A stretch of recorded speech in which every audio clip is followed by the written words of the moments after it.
Randy McKee, Soccer 605. I'm here today with Coach Steve Kehm, the head coach at Northern State Women's Program. Thanks, Coach, for being with us today. Yeah, thanks for having us on. Appreciate it. Well, we've been trying to get up there to see you, but, time constraints and that sort of thing. But we've been watching the team. Looks like you're kind of having a mixed year.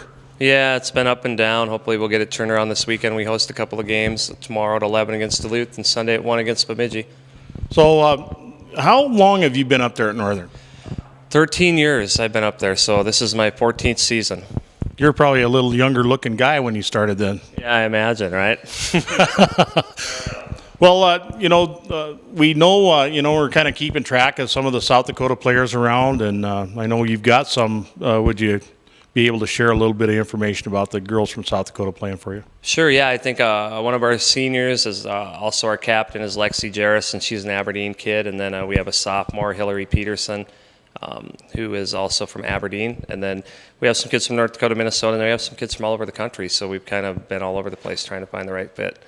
You're here at the South Dakota State Tournament. It looks to me like you got a pretty nice pool of talent to look at this year. Yeah, there's a ton of talent out there, and there's a lot of competition for them, but we're certainly going to go after as many South Dakota kids as possible. And, it's an interesting year because there are good players in every corner of the state, so we're pretty excited. Yeah, I don't think I've ever seen as much parity across all the classes as I've seen this year. I mean, there are good players everywhere in A, N, and AA, so there's a lot of good players out there.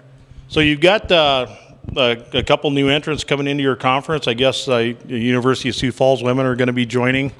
What do you think that's going to do in terms of the conference? You think they're going to add anything to help bring the quality up?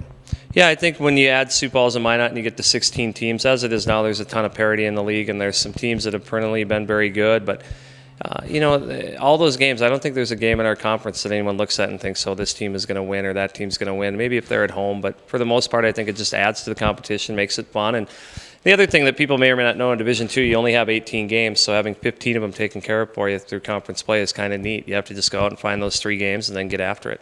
Do you do like most schools, start your first 3 with non-conference and try to find the best teams you can play? Yeah, absolutely. You want to find the best competition you can heading into league play so that you're ready for it. And in my opinion, that preseason record isn't that important. So you're getting ready now to head into the last half of your season, Correct. Kind of towards playoffs. And who are some of the key players that you're going to be looking at to contribute to the team? Well, I think we're going to need help from everybody, but I suppose right now our 2 goal scorers have been Rachel Goslinga and Ashley Elliott, and then we're going to need some help in the back, and then we'll need help with our goalkeeper as well. It's, we play 13 league games now, 6 are out of the way, 7 are left, and every game's really important. Well, I don't mean to change the subject, but, you do have another important job, and that's you're the head coach for South Dakota ODP. Yeah, that keeps me busy as well. Fortunately, there's a lot of good people on the staff that can help out with that, and we have a tryout coming up the 3rd week in October up in Sioux Falls, and Dakota Alliance is kind of helping host that, and we're bringing a lot of coaches from around the state, and we're excited about that. I remember back when you were a state coach, and our youngest son Connor was in your team, and he just loved having you as a state coach. Oh yeah, we loved having Connor too, and that was a good time when we were out there in Illinois, and we actually had a reasonably good showing. So I don't know if you remember this or not, but one of the kids that was on our team actually was the 3rd overall pick in MLS, that Perry Morosevich, who was drafted by Dallas 3rd overall, that played with us that summer. So that was a neat experience.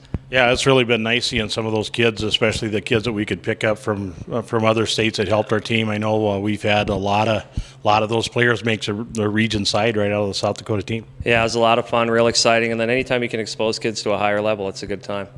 Well, Coach, thanks so much for stopping by and visiting a little bit. I know you got to get out to watch a game.